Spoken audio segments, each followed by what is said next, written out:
Welcome, everybody, to another episode of Growing Up Kayfabe. We are the Yeet and No Yeet of Wrestling podcast, the Yes and No of Wrestling podcast, the Dong of Wrestling. Well, no, I don't like that one because, I meant the gong. I meant the gong. No, guys.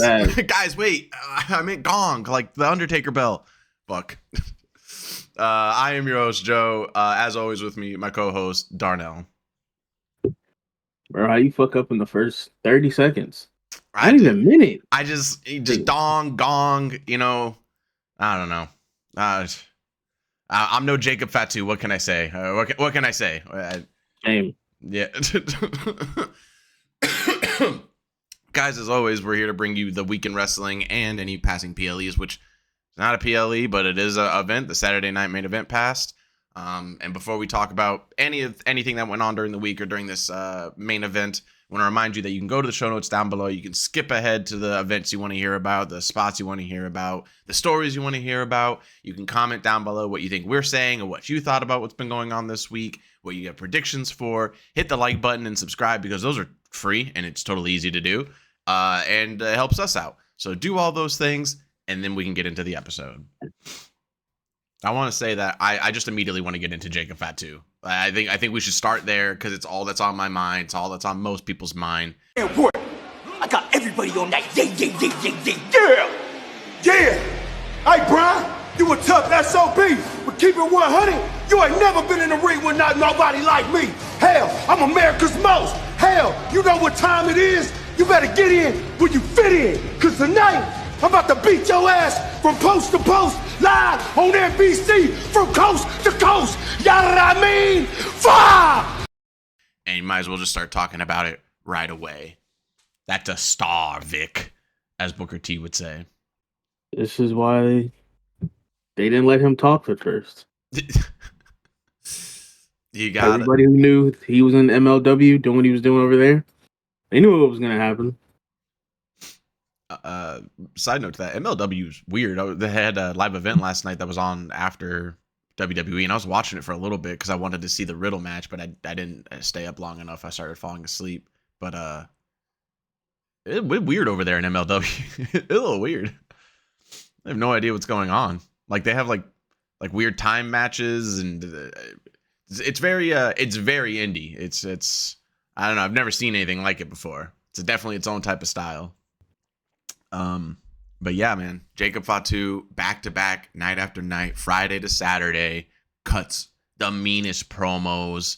I mean, it just makes other people look good too. Like Tama Tonga already is over with the crowd and does everything great, but he just hearing Jacob Fatu talk about him, you're like, hell yeah. Now that's a manager and a wrestler. Whole family can talk, but these niggas just insist on making them not talk. It's fucking stupid, honestly. It's a test of what you're saying too, because it's like Tama Tonga, another one, not allowed to talk, just starts yeah. He gets yeah over with the crowd, and instead of talking, it's like that was too late. He literally just, it seems like he just had this thing about him to be like, oh, I don't have to talk, I can't talk. You just want me to say yeah, okay, I'll get that over too. I'll make that bigger than fucking everything else everybody's doing. He hit him fucking Friday with everybody saying yeah. Fucking, I don't even, because it was a weird time where I just fucking fell asleep in the middle of SmackDown. Mm-hmm. But it was before, because they went to commercial, I think, right after they had Tama Tonga come out, I think, or something. Yeah, they did. With Jacob. Yeah, so I think I fell asleep then, missed the whole match. Damn. Didn't see LA Knight's fucking promo after that. Oh, man. And I only saw it because I woke up 10 minutes later. Mm-hmm. It was already on fucking TikTok, and I was just like, this is great, but also El Cameraman, because why would you cut away from LA Knight doing the Jacob shake? Why would you do that? That you was dumb crazy. Fuck. Yeah, we caught the setup. Yeah, we saw 2.5 shakes, and then you cut to Jacob, trying not to laugh. And it's just no, shit. That's an L there, bro. You keep that on him because no one else is doing that shit. God. No one else cuts promos like LA Knight does, really. Really, it's, and, kind of jumping all over the place, which is fine because it's still in the realm of Fatu and all the bloodline. I was thinking about it last night. As he did that, I was like, he needs to be in a program with these guys again, because like LA Knight does great everywhere he's at. The Shinsuke like stuff was great and all, but that's more like good matches and stuff. Like there's not much to cut promo wise. There's not much, but like what, you know, his best work, like when he went against Roman, like that's like definitely LA Knight's best work, period. His second best work, 100% the AJ Styles feud. Him running around on business with chairs, like that was a great like 4 weeks of him just crushing it, going to AJ's house. Logan I Paul. honestly forgot that happened. Yeah, I did too until I was thinking about last night. I was like, what other best programs has he had? Like I was like, the AJ one. The AJ one was really good. His program with Logan was pretty good. It wasn't as great as the other ones, but you gotta give LA Knight, like once he gets these like top tier dudes, he puts it on. And he put it on. He knew he had to step it up for Jacob Fatu. He's like, this guy's a promo machine. Yeah, it'll be great if just for the hell of it, just have him, John Cena, and Jacob just all talking at each other for no reason. Just do it. Just do it. Hell, I've been watching. That promo he cut on Saturday Night Main Event was so good that I've just been watching people. I watch Santi and I watch everybody just react to it, and everybody across the board has the same reaction where they're just like, they're like, okay, and then once he finishes, they're just like, God damn it, like how he even just used parts of his old promo from MLW on Friday, and everybody was like, that's a great callback. Let's go. Yeah, as long as they continue to just let him be him, yeah, everything will be fine. They don't need to change anything. Nope. They don't need to, like, a lot of the time, some people is just like they kind of try to force the comedy or seriousness. Mm-hmm. But like him, LA Knight, fucking Solo, Roman had to work for it. Like all these people is like they can be funny and serious at the same fucking time. Just fucking let them. Like they'll know the right calls to make. Oh yeah, like just let them be, bro. The super viral clip of Tama Tonga, where like not very often do you see him looking in any way of concern, but the most viral clip where he played up him being scared when Jimmy gets in his face and does the yeah, and like he's afraid because everybody's around him, and I'm like, I don't normally see that. These guys got range.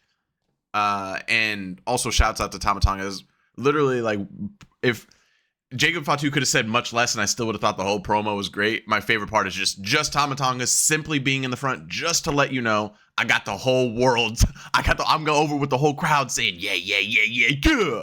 And then he just walks away. He's like, I just want to let you guys know I fucking did that. Anyway, here's Jacob Fatu. Like people got to go back and just look at all his shit he did in fucking New Japan. That's all they got to do.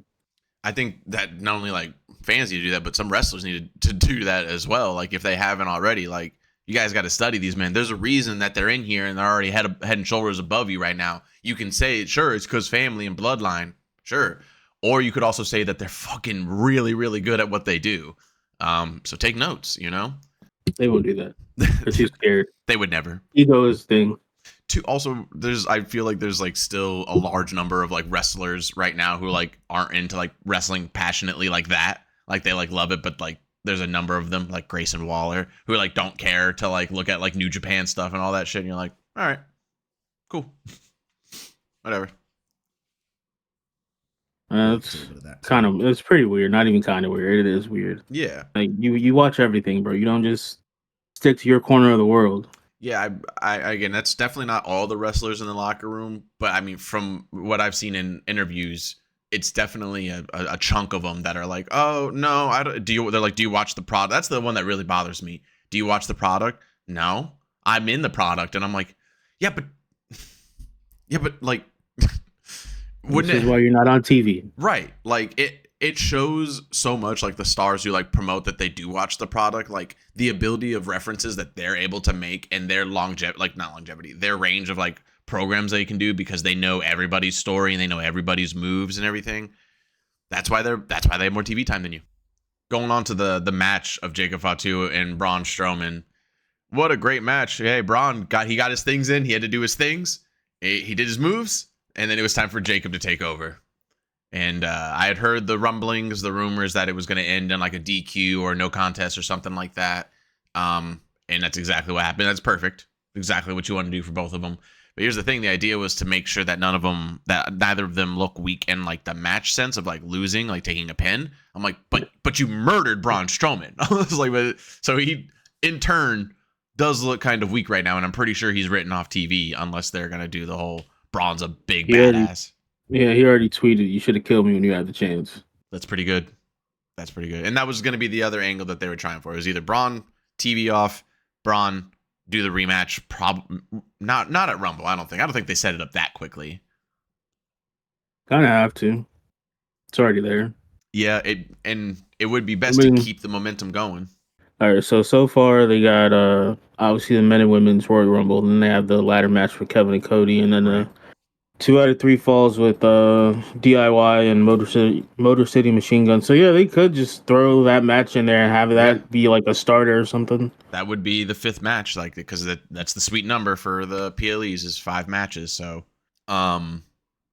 getting back to talking about the Braun Strowman Jacob Fatu, I'd like to do that. I think that would be a good addition to the Royal Rumble, but unless they're gonna do the Michin. Oh no, they already said they're gonna do Michin Chelsea at next week's SmackDown. So yeah, might as well just put them in there on this upcoming Friday. Just have them fucking duke it out, and then do the last minute edition. Everybody will be bitching and moaning. There's only 4 matches, and then Friday will come around. They'll fucking brawl it out, and then Nick Aldis will come out and be like fucking last monster standing. That fucking Royal Rumble, and it'll be sick.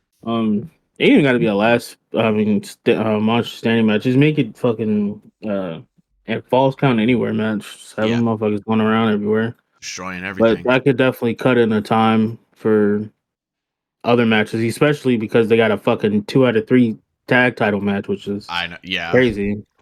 Which I mean, like, who do we think is winning? I'm assuming Motor City Machine Guns are taking that. I don't know for that one. That one's definitely up in the air for me for sure.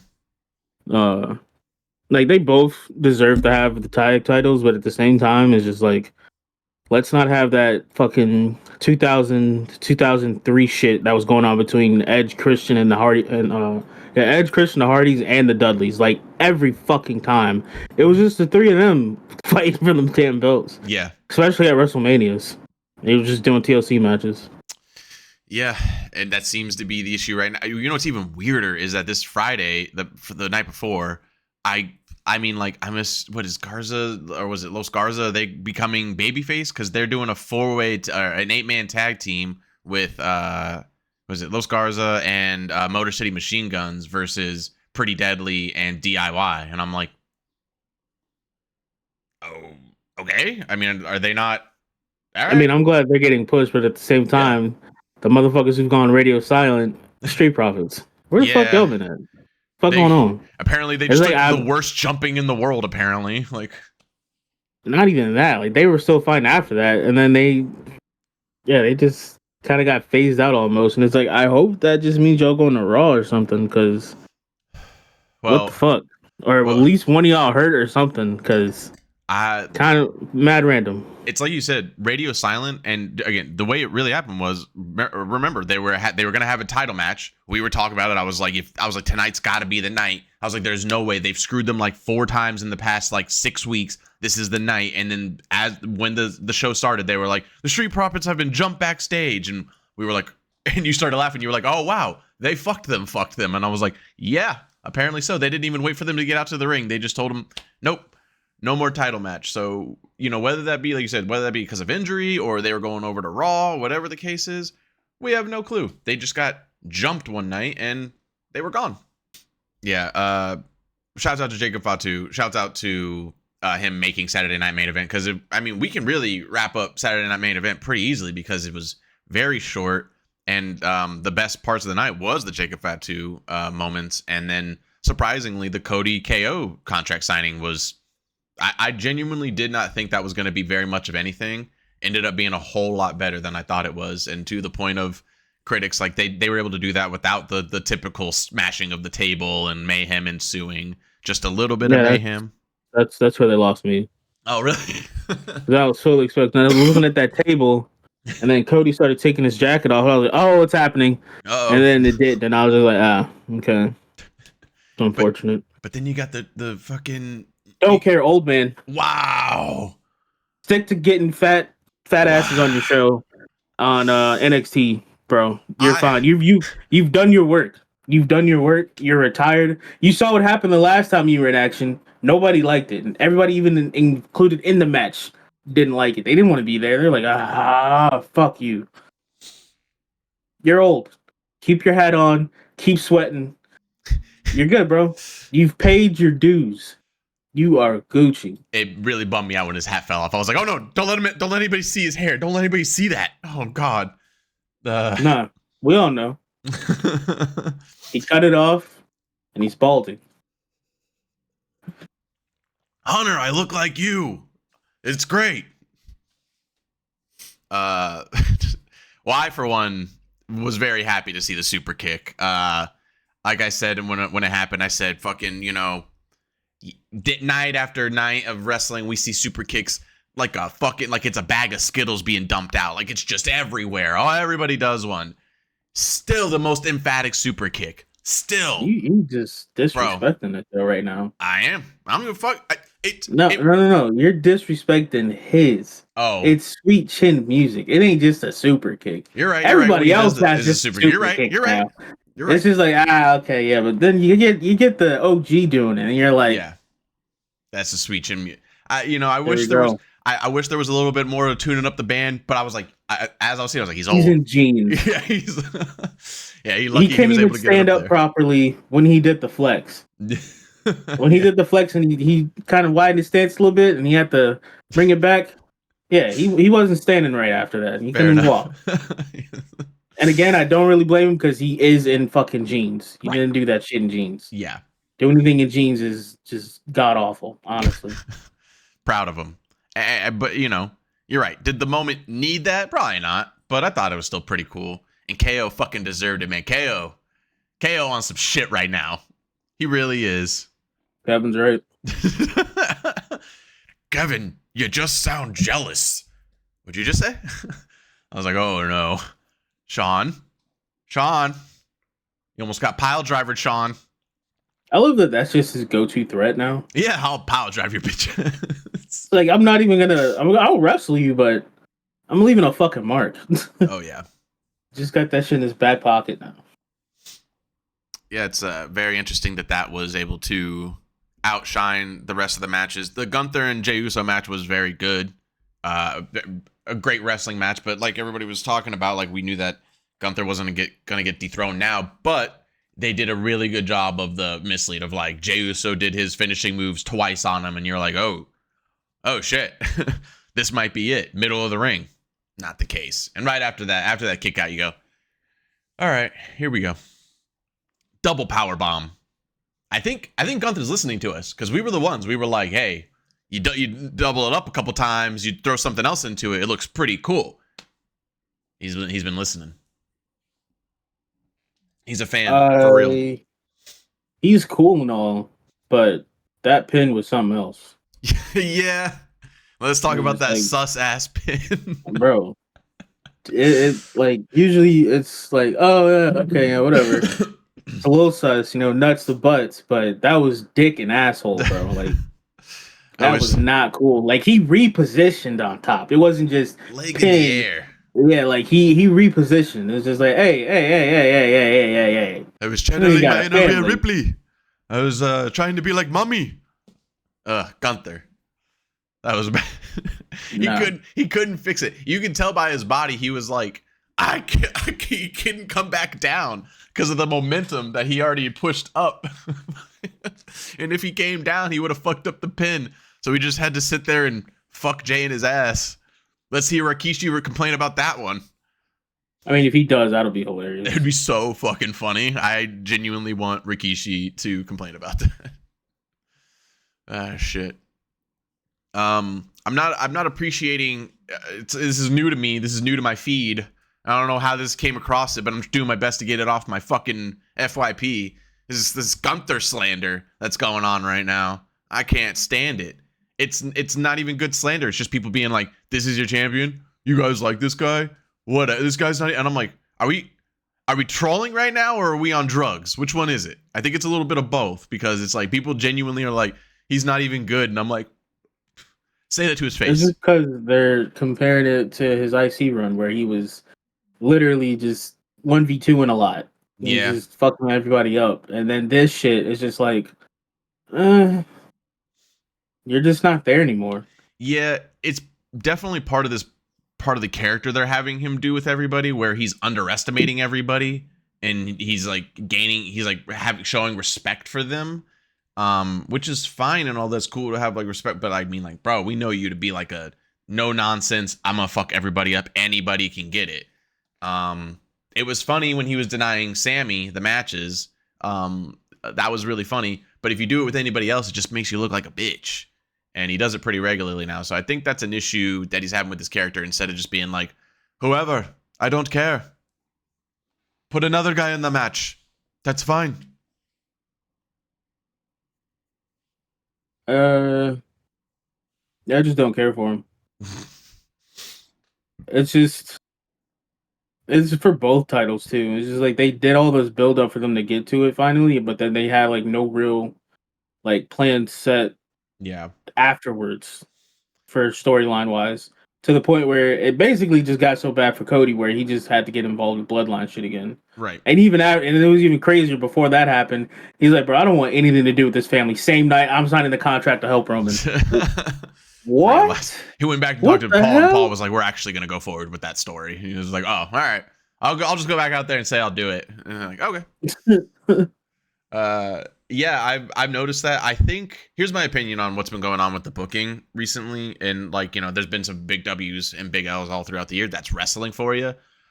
I think that there's a lot of people right now who are saying that there's a lull right now, and that there should be. It's going to be the Royal Rumble, and then the real build's about to happen. So like, that's usually what happens around this time of year. I think people forget that.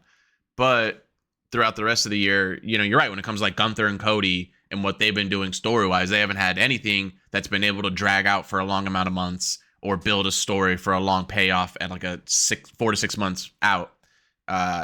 Except for when Cody finally, with this KO thing, that's been like his biggest win without the bloodline. And then Gunther, yeah, he's definitely been floating, just looking for anybody he can fucking build a story with. And I do blame creative for that, because they're not giving him anybody. You got to give, that's what I was just talking about with LA Knight. Like, you got to give him somebody to make a good program. At this point, that's why people still want him to fucking fight Goldberg, because they're like, it's going to be funny to watch him bitch talk Goldberg every single night and then finally fuck him up in the ring. That's going to be, I think that'd be great. But it's just this thing where I think that Paul books heavily for the end of the year and Mania. And he's thinking that far out always. And that's fine, which makes it easier for them to book throughout the year. So that way, because they're like, well, we already have the definitive plan, and we'll book and book and book until we get here, and then we'll get serious about the end game plan. And that, I think, is the issue. I think he's just phoning it in a good way. It's better than a Vince McMahon phoning it in, but I think it's noticeable. If you can notice it, I can notice it, and if fans notice it, it's definitely a thing. Goldberg's gold. Keep him out of everything. Fuck that guy. I agree. I should say I don't want it to be misconstrued that I want Goldberg in anything. I do not. I'm just saying, in comparison to what Gunther's been dealing with, it would be a good program for Gunther. Yeah, I don't know. I just don't care for him. Yeah, and right now they have to wait. Like, they have to have Rumble happen so they can get their Rumble winner, and he can decide who they're going against, and then we can get Elimination Chamber. And like I said, the stories are going to start building. It's all going to start making sense. And after Chamber, we're going to have like just about 2.5 months to build the story. So pretty good. We'll get there. Just a little lull right now. Well, we wrapped up Saturday night main event. Trying to think of what the other match was that opened the night, the Rhea Ripley Nia Jax. Shouts out to both of them. Although nobody wanted to see this program again, and it definitely is ending here via Nia Jax's little promos after the match, which was awesome. Great match between them. Great showcase for both of them. Very, very happy with the way the entire match goes. It's such a night and day difference. I'm like, it shows who works with Nia Jax is important. When she works with Naomi and Bayley, I don't know. There's just no communication there, dog. But her and Rhea, click. Easy. Her and Tiffy, click. Easy. I don't know. Speaking of fucking Tiffany and Rhea, terrible nickname for Tiffany to pick out. It's just like, dude, come on. You know what you're doing there. What was the nickname again? Strapley. Oh, yeah. It's like, hey, yo. She knew exactly what she was doing. That's so funny. Yeah, the second that she came out and was like bragging, the first time in line when Tiffy came out on Friday and was like, I'm the one that everybody wants to pick, I was like, Rhea's gonna come out. Rhea's there. They have to do the juxtaposition to be like, look at it. Look at the thing we did. Isn't that pretty? Isn't that cute? Isn't that hot? And we're like, yep. Yes, to all of it. It's exactly what we wanted. Thank you. Now look away. Stop watching us. The build-up though that came off of that, which was all the women coming. It's literally for weeks now. Everybody's like, "Who do you guys just not care who's in the Women's Royal Rumble?" And then out of nowhere, they were like, "Here's 7 entries right now. They're all gonna come out and enter." And I'm like, "Fuck, okay." Why do they do that to them? It don't matter. They shouldn't ever really announce who's gonna be in the Rumble. Yeah, like the people who do get announced, it's like those are the most obvious people, right? Because then the great thing about the Rumble, at least for like the past like fucking 10-15 years, is who the fuck's coming back. Yeah, exactly. Like that's usually the most important part, besides whoever the fuck wins. It's like who did y'all manage to bring back? And that's a good point to start talking about how they completely flopped this Charlotte Flair comeback. That's insane. They go 1 week, they go, Charlotte Flair's coming back. We're like, okay, well, you could have just waited 2 weeks and we could have just, or 3 weeks, and we could have just seen her come back at the Rumble. And then the next week they're like, Charlotte Flair's coming back at the Rumble. And we're like, what? I feel like the only reason they did that is because it was too obvious that she was coming back then. Yeah, at that point. So again, shouldn't have said it at all. Either it's like, yeah, but when everybody's talking about it, there's going to be no pop to it. It's just going to be like, okay, yeah, we knew.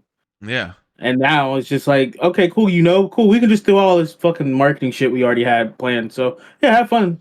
Good job. Yeah. And she's most likely going to be the one that wins. I think they have, from what I've read about, it seems like they've already picked her to be the winner of the Royal Rumble. I'm like, okay, sure. I mean, if she does, she's just going to get booed again. Yep. I think it'd be better for her to, because Nia should win it, right? Like Nia should win it so she can go on to challenge Tiffy at WrestleMania. Like I think that's a pretty A to B plan in my opinion, but maybe I'm thinking too simple. Yeah, you gotta have her be a demon. Yeah, have somebody else win, and she's gonna be all like, "All right, yeah, cool, you won. You get to challenge such and such." She's gonna beat their ass. I'm taking that spot now. Like, damn. Okay, you can't do that. You can't. You're like, well, I just did, so shut the fuck up. What are you gonna do? What are you gonna do? You gonna fight me for it? Yeah. Proceed to demolish everyone else who challenges for the spot.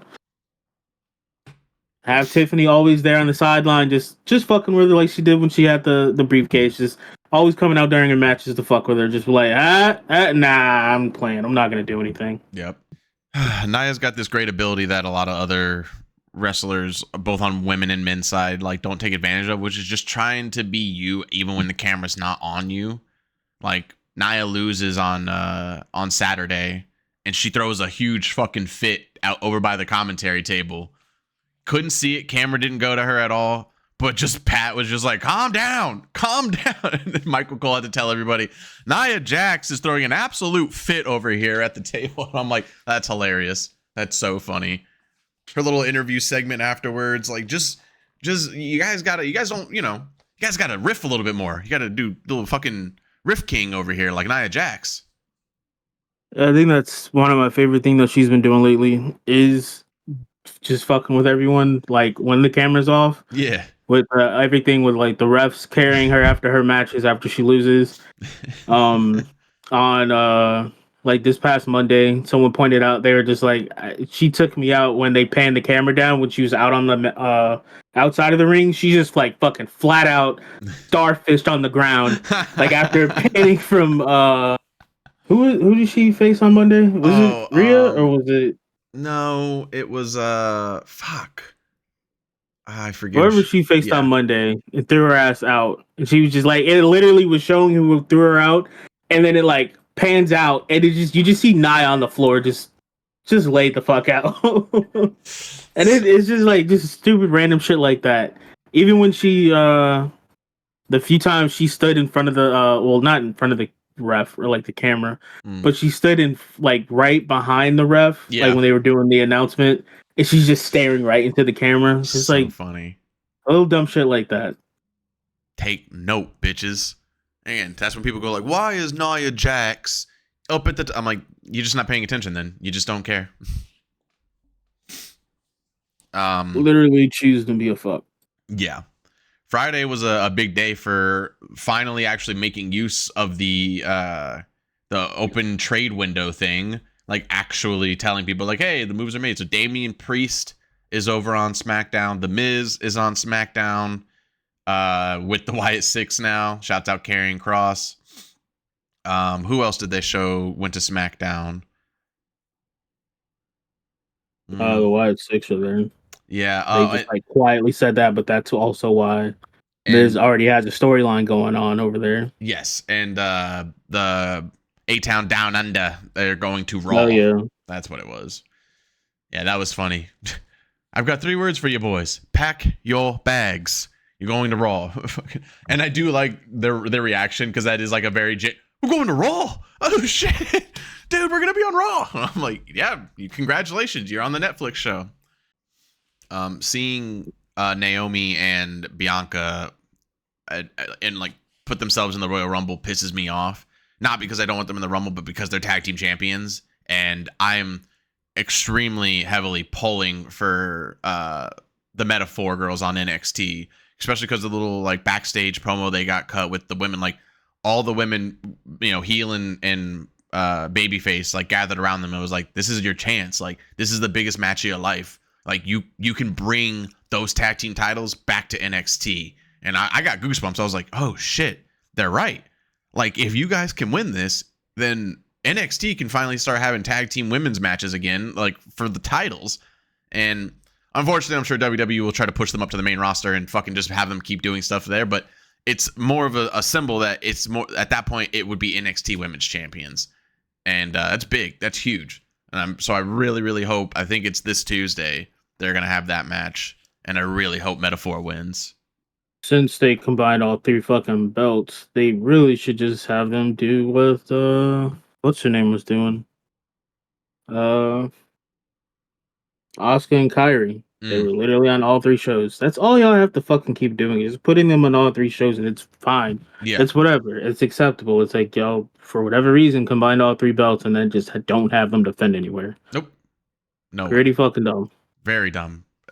They literally defend the belts recently. Like, all their defenses have been for like part of story, where they're like, yeah, you got to go against Nia and Candice because, or whatever. You got to go against Nia and Tiffy, or Tiffy and it was like, you're just making them do women's tag matches that they are obviously going to win, that these matches don't mean anything.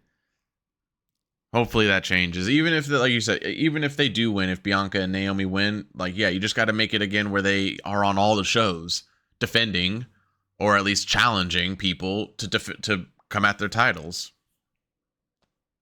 Yeah, because even Alba Fire and the other chick, they literally got those belts just because they were at home. Didn't defend them for like a month. Yep. They weren't even on TV, which is pretty crazy. And again, it's like, it would also be a good time if you wanted to give the attention where it should be. If you have Meta-4 win, take them back to NXT, and then have Adam Peirce or Nick Aldis come out the next week and be like, I hear, I'm so proud of the Meta-4 girls, but just no tag team titles on the main brands will not do. So here we are introducing the new women's tag team champions for the main brand. And those titles will now be officially the NXT women's tag team championships. I'm like, that'd be good. That'd be cool. Also, where the fuck's Adam Peirce been? All we see and hear from is Nick Aldis now. Adam Peirce is nowhere to be found. I don't know. He made a weird ass tweet that people kind of took wrong, like as if he was quitting or something, like a week or 2 ago. I don't know. Hmm. Not really a thought in my brain. So It just came across my brain because I was like, I defaulted to use Nick Aldis for the whole like Nick Aldis will come out and do it because I was like, yeah, because Adam Peirce hasn't been there. Where the fuck have you been, Adam? What the fuck? Probably just taking a vacation or something. Hell yeah. Which low key is needed for motherfuckers who do GM shit. Yeah, 100%. He needs a drink. Whether it be work or not, is like, bruh, they got to deal with a lot of shit. Yeah, no, seriously. They got a lot of moving parts when it comes to all the talking shit. Like to actually be a GM now, like yeah, it means a lot more than like when like Kurt Angle or like Shane McMahon was like GM of SmackDown. They'd be like, I mean, it's not really anything. You're just gonna do some lines here and there. Okay. Man. It reminds me when they had guest host managers on Raw a long time ago. But yeah, sorry, go ahead. Yeah. That was fucking rough. Horrible. That was a rough time. Yeah. Every fucking week, bro. And then you had the laptop being the goddamn GM. Who just ended up being Hornswoggle. She's like, man. Oof. What is y'all doing? That was a rough time. Like, it was cool for like 0.3 seconds. Like, oh, cool, we got a new celebrity. All right, leave. Bye. I know there was a lot of them that did that in that time, but I only remember Snoop Dogg's because he specifically had a segment where he was like, I gotta relax. Being a GM's hard. And then it all smokes up in the room and he's like, I'm glad I brought my own stash of scented candles, that is. And there's like a bunch of candles. I was like, that's actually funny. I was 13. I was like, that's funny. That's good. That's it. That's the best thing I can remember from the celebrity GM shit. I think the most successful part of that was when they always had Michael Cole going up there to read whatever the fuck. Oh, yeah. Was on the laptop. Like, that was probably yeah, because it was like, bro is absolutely hated at that point in time. Bro, I know I'd be screaming at my screen, shut up, Michael Cole. I don't need to hear what you're saying. I don't need to hear this shit. It'd be in the middle of matches, too. The thing would just go off in the middle of a match, and Michael Cole would be like, sorry, guys, I have to read a new email from our GM. Well, I figured we would talk Friday heavily. Shouts out Michin and Bfab. Shouts out Bfab, whose presentation is incredible right now for her. And tagging with Michin, so much help for TV time. Shouts out Michin's Longback attack. She's getting that really over with the crowd. I also appreciate getting that. Better at it. Oh, really? Yeah, that one. She was killing it. I hated that Piper Niven told her to stop. I was like, get your ass off the goddamn apron. Fucking. So you're just mad because you can't do that. Right? Yeah. And she's doing it with no ass. You bitch. Jealous. Piper, you sound jealous to me. Going over Monday, as we talk about a lot, Monday is the hardest one for us to remember, so I figured we just end with Monday because the biggest takeaway from Monday for me was still no John Cena, and Pentagon was incredible again, as per normal. A great booking to put him up against Pete Dunne. What a great style clash, and just keep showcasing great matches by Penta. And I like it because every week that goes by that he does not talk to anybody from LWO or any faction, I like.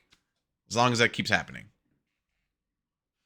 Yeah, because it's crazy that factions either save someone's career or absolutely fucking tanks it. Yeah. The last faction that has been able to actually elevate people was the Judgment Day. But that stopped after a while too. So there's not a faction around right now that people go like, oh yeah, well once they got that going, they were really good. Doesn't happen right now. Maybe American made or whatever it is. Again, for the next 4 years. They're probably going to be great. Probably. Some other wrestling news that's pretty great. Joe Hendry's TNA champ. Yes. His first defense is going to be against Matt Cardona. Yes. And that also hyped me up because I was like, yo, they just did this TNA fucking signing thing. Mm-hmm. So, both of them could be in the Royal Rumble, which would be great because it's like, yeah, sure, they don't. It's not Zack Ryder. Who gives a fuck? It's a man who reinvented himself outside completely.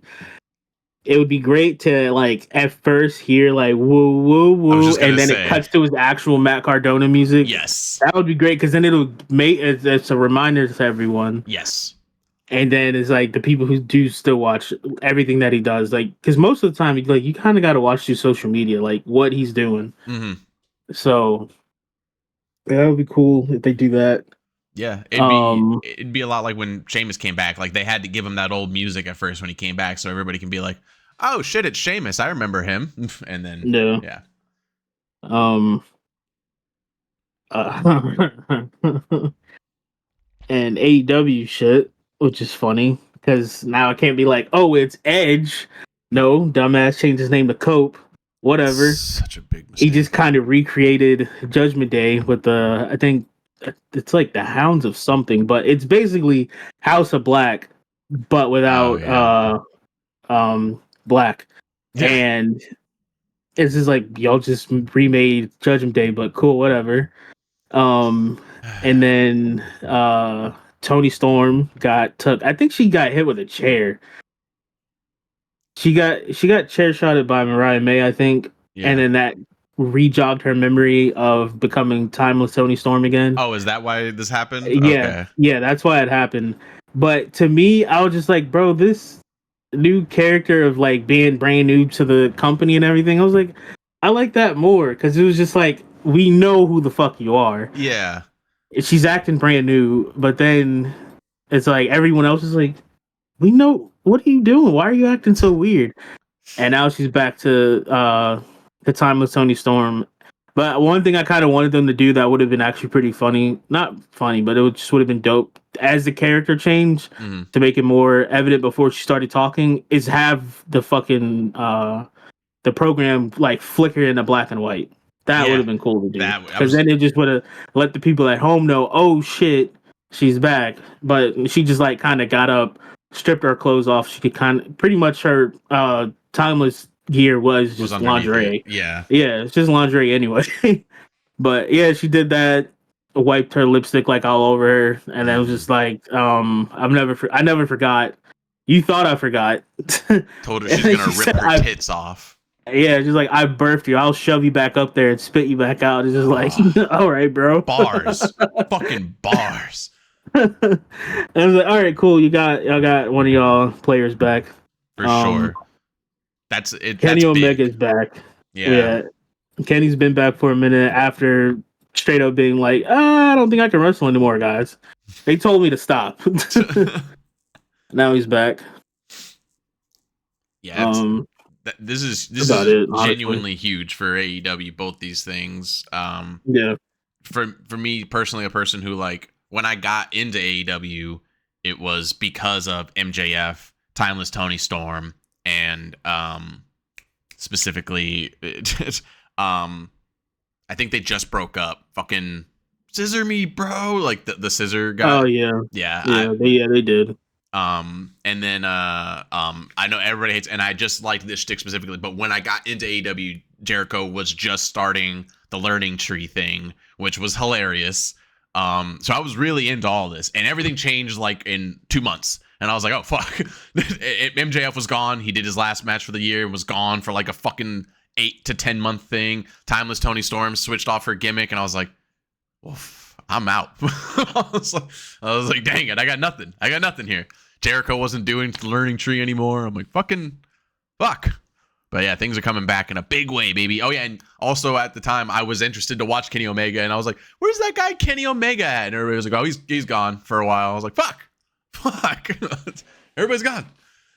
Yeah. So yeah, big players. Honestly, with Kenny, you can really just go back and just YouTube a lot of his old matches, and it's just like, this is great. Yeah. We see why, like, they were talked about so much. And the only thing I liked from NXT, even though I missed it because I'm pretty sure the dude who streams it got sniped, like hard body sniped. Damn. Yeah, Trick smacking the shit out of Wes. Smacking the shit out of him, and then hitting him, Eddie Thorpe, with a flying fucking knee when he got up at the end of the night to like sneak fucking Trick, and he was just like, bam, and then just went right back to looking at Oba, and I was like, damn, this is good. Yeah, I think Redman is gonna make an appearance at not at SmackDown, but just at wrestling in general, because the past 2 weeks they've been making "Smack the Shit Out of You" edits, because he actually has a song called "Smack the Shit Out of You," That's funny. and he's been retweeting it a lot. Nice. And on like Instagram, so I'm like, maybe they're gonna bring him in for something, and it'll probably be on NXT because they don't really bring many other people. It works for NXT, and they're probably a little too. wary after what's his name, after Travis Scott Oh, yeah.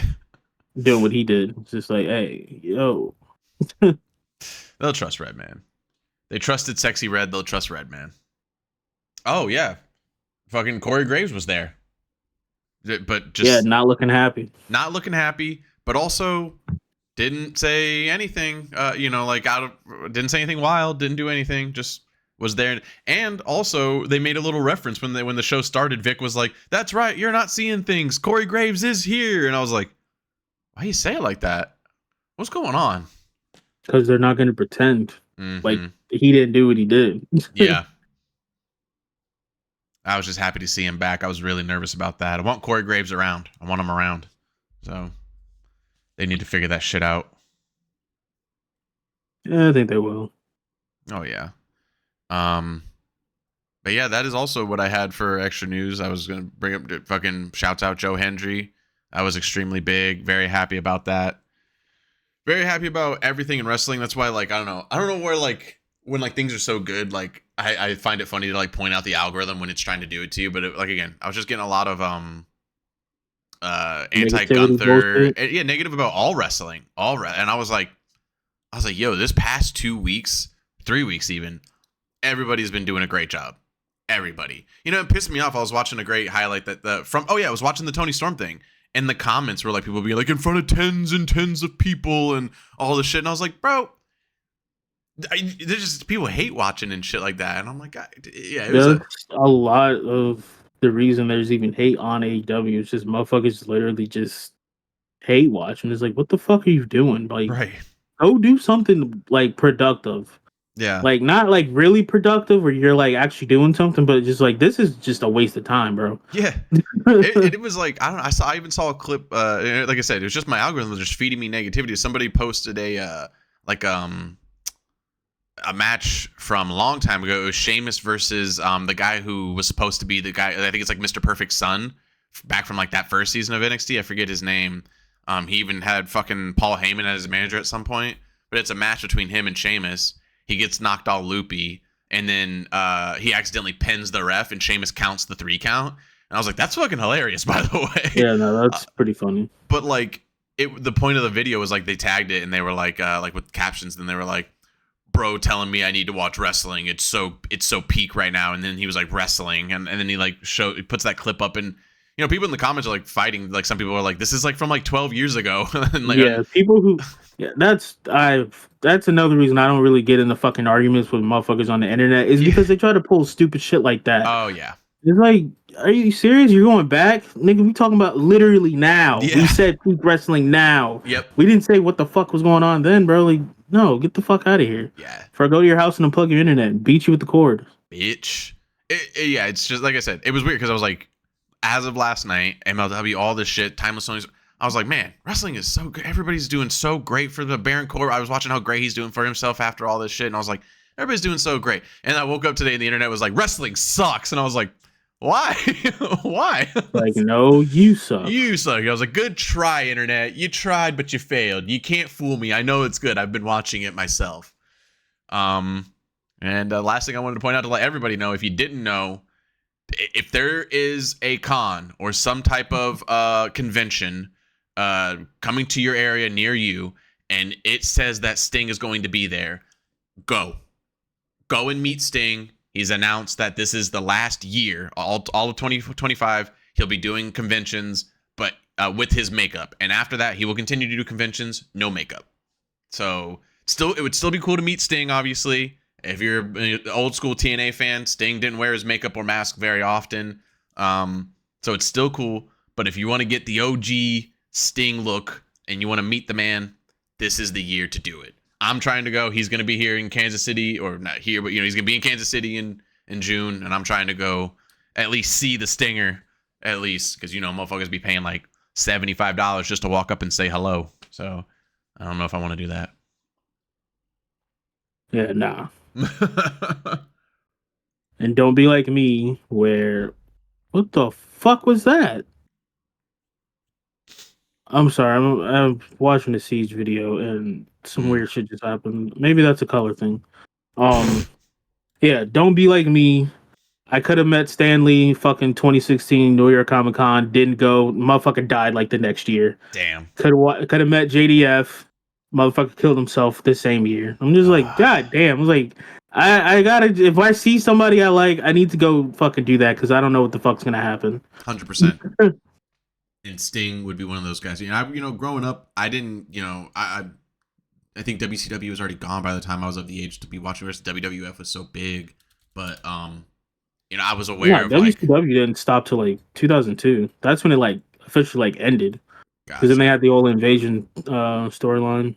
And we weren't like we were not a WCW household. My house was not a WCW house. We watched WWF. I was. Yeah, I was DDP for fucking first grade, dude, and that's why I wish we were a fucking WCW household, because the peak shticks of WCW back then, the peak, man, it was so fucking good. Those guys were on top of shit. I actually got a WCW Nitro game for, I think it's like PlayStation 1 back then. There was some dude in the complex selling games, and I took that one because it was the only wrestling game he had, and that's how I like fell in love with all the old school Booker T with his brother, Sting, all those motherfuckers. I was like, damn, these guys are fucking dope. Psychosis. Oh man, I was in. WCW ruled back then for a time. And then Hulk Hogan. Yep. I'll throw Hulk Hogan's dusty ass over that top rope and in Hulkamania forever. Shouts out CM Punk. Just taking it to the man. Just bullying him. Shouts out. Just one last thing before we go. That would be the last other thing in news, is that they are officially replacing him as like the face sponsor of the beer in like when they show somebody at the shows. They have not picked somebody yet. Hulk Hogan says, I got some family business stuff I have to attend to for a while. Got some family business. And I said that too bad. We still gonna boo that beer, nigga. We know that you're attached to it. It don't matter anymore, bro. That's right. Well, I told Reese, I said, you know what? You want to know how I know that's a lie? I was like, because that man doesn't give a fuck about his fucking family. He specifically said, just Nick. That's it. Just now, I was like, he clearly loves Nick. He clearly loves him. But like, you know, when he tells that story of like when CM Punk talks about why he doesn't like Hulk Hogan, and Hulk Hogan's dumb fucking response to it of being like, well, brother, you know, I didn't mean to snub him or nothing, but what I do remember from that night, because I don't remember a lot, is that my life was in shambles. I went into that locker room and my life was just horrible. My family was just completely falling apart, and all I was thinking about was getting home to my family. I'm like, right, but you weren't. You weren't, though, right? Because you came and you did your whole little thing probably wherever you were at, and you showed off, and you probably big dicking around. Oh, but I'm sure, because then, but don't take family time then, when apparently your life was in shambles and your family was falling apart. But now you're going to take time off for your family. Nah, buddy. They told you can't be there anymore, and that's why you're not going to be there. That's why. And other Hogan family news, Brooke has twin boys. I heard about They're that. white. Oh. And it was funny because then everybody was just like, damn, them babies should be black. And it was just like, hey, you guys are terrible. It would have been fucking rant, and then the clips from their show when she was with some black dudes. She was throwing it back a little bit, and he's like, "Hey!" No. It's just like, what you getting mad about? If she was really funny, she would have gotten impregnated by a black guy. If she was a real ass, that would have been so fucking funny. That's like top, but she just should have went to number 2 and just had, if she had a friend who had also just had a black kid. And then only carry him up. I'm like, hey, Dad, meet your grandson. And then he just gotta. He's like, nah, I'm just fucking with you. Here they are. Got you, though. Look at it. Look at your face. It's like, you're a fuck. Yeah, fuck Hulk Hogan. But not fuck WWE. not fuck AEW, not fuck TNA, not fuck MLW. Everybody's doing great. And shouts out, what I found out was a canceled show from a long time ago, Lucha Underground. I have been cooking through Lucha Underground matches. I mean, I must watch like 10 a day because they have like an unlimited amount on YouTube. Go to YouTube and watch Lucha Underground. They have like pretty much every match from like 2016 to 2018. I forget the channel it's on, but it's great. It's awesome. Great way to stay in shape. It's a great way to stay in shape. All right. Thanks, guys, for watching this episode. We'll be here next week to talk to you about... Take two on that. Almost died. We'll be here next week to talk to you about more wrestling if I don't die. All right. Peace. Bye, guys. Peace.